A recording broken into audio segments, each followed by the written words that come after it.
풍요롭고 행복한 100세 시대를 위한 시간입니다. 100세 톡톡.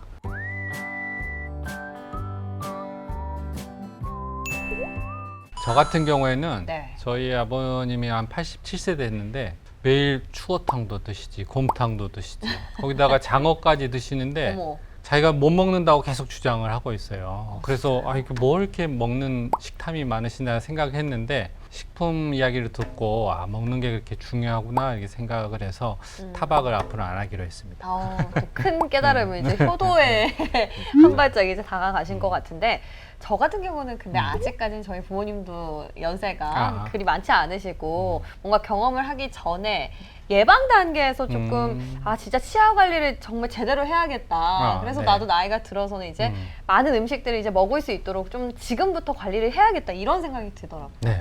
그래서 저희들의 오늘 치아를 책임져 주실 분을 모셨습니다. 어서 오세요. 안녕하세요. 반갑습니다. 네. 네. 가디언즈 치과 대표 원장 정명준입니다. 네. 네. 아유 반갑습니다. 네. 반갑습니다. 오늘 또 네. 이렇게 귀한 걸음을 해주셨는데 네. 저희가 깜짝 질문을 하나 드릴 아, 거거든요. 예. 일본이 저희보다 고령화가 굉장히 한 10년, 15년 정도 앞서 있거든요. 네. 근데 일본 고령자들 1000명한테 물었습니다. 젊을 때 돌아가면 꼭 이것만은 해둘 걸 하는 이제 건강 분야에 어떤 분야일 것 같습니까? 가장 후회스러운 거. 지금 살짝 긴장하신 것 같아요. 첫 질문부터 이거 대본에 없는 얘기라서 당황스럽긴 한데 저한테 물어보신 걸 봐서는 아마 치아 건강이 아닐까 싶은 생각이 드네요. 맞습니다. 센스가. 예. 근데 이 이야기를 하면 다들 의아하게 생각하시거든요. 네. 왜 치아지? 이렇게. 맞아. 그 답을 오늘 말씀해 주시면 네네. 될 것 같습니다. 나이가 들면 저희들이 치아 부분에서 가장 걱정되는 게 어떤 게 있습니까? 네. 사실 이제 급격하게 저희 사회도 이제 고령화가 진행되면서 일본의 경우처럼 치아를 이제 걱정하시는 분들이 굉장히 네, 많아졌고요. 상병률, 유병률, 건강보험공단에서 나오는 유병률 1등이 감기를 제치고 치주 질환이 되었습니다. 벌써. 와. 그래서 치주 질환이 가장 그 노인들뿐만 아니라 일반 네. 모든 국민들에게 걱정되는 질환 첫 번째인 것 같고요. 네. 그 치주 질환이 진행되면서 이제 치아를 상실하게 되는 이제 경우들이 생기죠. 그래서 나이가 드시면서 오히려 아까 얘기하셨던 것처럼 네. 이제 좋은 음식들을 많이 드셔서 영양을 그쵸. 보충을 해야 되는데 그런 부분에서 오히려 불리한 상황이 되거나 적절하게 영양 공급을 못하게 되는 상황들도 발생하고요. 뭐 모르시는 분들도 많으시지만 실제로는 나이가 들면서 입안이 건조해집니다. 네. 구강 건조증 역시 노인들이 겪게 되는 굉장히 큰 심각한 질환 중에 하나고요. 네. 네. 또 구강 질환에 이어서 또 이게 고령이 되시면 이게 근육의 어떤 능력, 운동 능력이 떨어지게 되잖아요. 역시 우리가 먹고 삼키는, 씹는 능력, 섭식 연화 장애들을 동반하게 되면서 네, 네. 노인분들의 건강을 악화시키는 경우들도 있거든요. 네. 일단 또 음. 저 요즘 좀 건조해지는 것 네. 같아요. 그래요? 기자님? 아니겠죠? 사탕이든 껌을 가지고 다니세요. 사탕이랑 껌이요. 괜찮습니까, 원장님? 아, 예. 사탕이랑 껌. 사탕이나 먹는 껌 거. 이제 나이 드신 분들은 보면 항상 네. 주머니에 사탕이나 껌 이렇게 들고 그러시더라고요. 네. 다니시잖아요. 네. 아마 그 당뇨가 있으신 분들이 급격하게 당이 떨어졌을 때 보충하기 위한 방법으로 사탕이라든지 초콜릿 이런 거 특히 산에 다니시는 분들 꼭 챙겨 다니시거든요. 네. 네. 그래서 만약에 쓰러지시는 분이 발견됐다. 그럼 얼른 주머니를 찾아서 이렇게 입에 넣어드리는 게 굉장히 그 위급한 상황에서 생명을 살릴 수도 있는 아주 중요한 방법이니까 기억해 두시면 좋으실 것 같고요. 네. 실제로 그 껌을 씹는 건 아까 제가 말씀드렸지만 입안이 건조해지는 상황을 막아주는 중요한 방법 중에 하나입니다. 껌을 씹어서 이 자극이 되면서 입안에 네. 침 분비를 촉진시켜 주거든요. 네, 네, 그래서 네. 식후에 껌을 씹는 것들이 저작 운동을 통해서 아까 섭식 연화 장애를 일으키는 근육들을 조금 발달시켜주는 훈련을 시켜주기도 하지만 타액 분비를 촉진시켜서 입안을 자정 효과를 주기도 해요. 하지만 그 사탕이나 뭐 껌 같은 거에는 대부분 이제 당분들이 많이 포함되어 있기 때문에 치아 건강에는 또 안 좋을 수도 있다는 사실은 기억하셔야 될 것 같습니다. 근데 신기한- 껌 얘기가 좀 궁금한데 그러면은 연로 하신 분들 말고 일반적으로 저희 같은 사람들도 그냥 입안이 구강이 좀 건조해지면은 껌도 괜찮은 건가요? 젊으신 분들이 입안이 네. 건조하다고 하시면 네. 이제 심각한 상황일 수 있는 거죠. 진짜요? 그렇다면 혹시 그래요? 병원을 찾아가신다거나 아. 그러니까 타액선에 문제가 있을 수도 있고요. 네.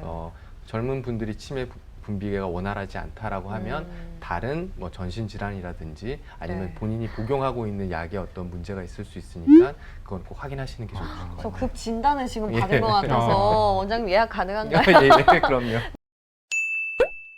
그만큼 이제 치아에서는 우리가 뭔가 단순히 이를 떠나서 뭐 구강 건강에서부터 뭔가 섭식이라든지 소화 장애까지 전반적으로 네네. 지금 문제가 이어질 수 있는 상황이잖아요. 그래서 굉장히 또 심각한 어떤 병을 초래할 수도 있을 것 같아서 약간 걱정이 되는데 그런 경우도 있나요? 이런 말씀까지 드리면 되게 좀 너무 걱정하시는 분들이 많으신데 겁먹었어요 지금. 네. 그러니까 입안은 사실은 세균들이 굉장히 많이 정상적으로 살고 있는 곳입니다. 그래서 좋은 유익균과 뭐 유해균, 그 기타 등등의 세균들이 밸런스를 이루고 우리가 이 균형을 잡고 있는데요. 네. 그중에 이제 나이가 많이 드실수록 아까 제가 말씀드린 것처럼 뭐 타액이 이제 분비가 이제 떨어지거나 그리고 구강 위생 관리가 떨어지게 되면서 안 좋은 세균들이 좀 많아지고 그런 네. 세균들이 이제 우리가 그냥 침을 통해서 이렇게 식도를 통해서 넘어가면 괜찮은데 이제 나이가 드시다 보면 기도 반사라든지 이런 근육들이 저하되면서 기도를 통해서 폐로 들어가는 경우들이 있어요. 특히 이제 주무시는 동안에 이 침들이 이렇게 기도로 자기도 모르는 침이, 사이에 네. 들어가면서 그 아까 말씀드렸던 그 침 속에 있는 안 좋은 세균들 때문에 흡인성 폐렴이라고 해서 폐렴을 유발하는 경우까지 있을 수 있습니다. 폐렴이 사망 원인에 꽤 높은 걸로 제가 알고 있는데 예, 사망 원인의 1위죠, 폐렴이. 일입니까? 네네. 암이 아니고요? 예, 아, 그렇습니다. 사망을 하는 결정적인 마지막 사인은 대부분 폐렴인 경우들이 많아요. 실제로 그 일본이라든지 네. 유럽의 일부 국가에서는 그 중환자실에 입원한 환자들을 대상으로 구강 관리를 해주는 이런 프로그램들을 시행하고 있거든요. 그 이유가 바로 중환자실에 입원해 있던 그 수술을 잘 끝마쳤지만 중환자실에서 구강 관리가 잘 안 돼서 그런 세균들이 폐로 들어가서 흡입성 폐렴을 유발할 수 있기 때문에 그 관리를 해주는 프로그램들이 활성화돼 있기도 하고요. 실제로 그런 프로그램을 시행하고 난 이후에 환자의 회복 속도도 좋아지고 사망률이 급격하게 떨어졌다는 보고들이 있어서 저희 이제 현재 우리나라에서도 많은 연구가 진행되고 있고 관심을 가지고 있는 대학병원들이 많은 걸로 알고 있습니다. 네, 제가 실제로 일본의 요양원들을 좀 많이 둘러봤는데요. 네네. 그중에 이제 눈에 띄었던 게 우리는 구강 케어를 제일 잘한다. 이거를 내세워서 하는 요양원도 꽤 있더라고요. 예, 그런 맞습니다. 경우는 이제 치과 예. 우리 원장님 같이 치과 의사분들하고 정기적으로 계약을 맺어서 이제 네. 하는데 그런 방금 말씀하신 그런 효과가 있기 때문에 하는 것 같군요. 네네. 그래서 우리나라에서도 이제 촉탁이 제도를 도입하면서 요양병원에서 치과 의사들이 실제로 관리를 해주는 제도가 지금 마련돼 있긴 하거든요. 네, 아직 네. 좀 활성화되지 못한 게 좀 아쉽죠. 아, 예. 네. 알겠습니다. 자, 이게 네. 치아가 저는 사실 잘 먹는 방법을 위해서 네. 예방 수단으로 치아를 참 잘 지켜야겠다라고만 음. 생각했는데 이게 심각하게 지금 굉장한 합병증이라든지 어떻게 뭔가 심혈관 손상을, 질환도 네, 질환을 지금 유발한다는 네. 생각이 네. 드니까 확실히 딱 경각심이 지금 아. 들거든요. 네. 그럼 이제 우리가 구체적으로 이걸 어떻게 지켜가야 하는지 그 방법을 오늘 원장님 모셨으니까 한번 네네. 배워보고 싶은데 그 전에 어디서 기사를 보니까 치매도 이게 관련이 있습니까?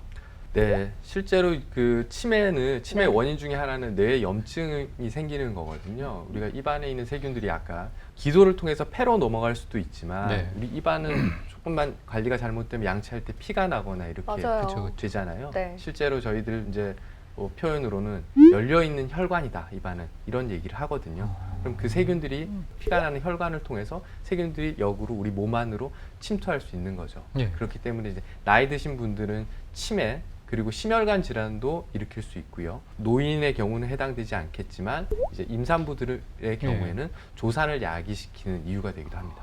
예. 네. 치아 건강을 잘 지켜내야 하는 게 가장 오늘의 또 맥점이 아닐까 싶습니다. 그럼 네. 첫 번째로 양치질 열심히 하는 게 가장 단순하게 이제 떠올릴 수 있는 방법인 것 같은데 네네.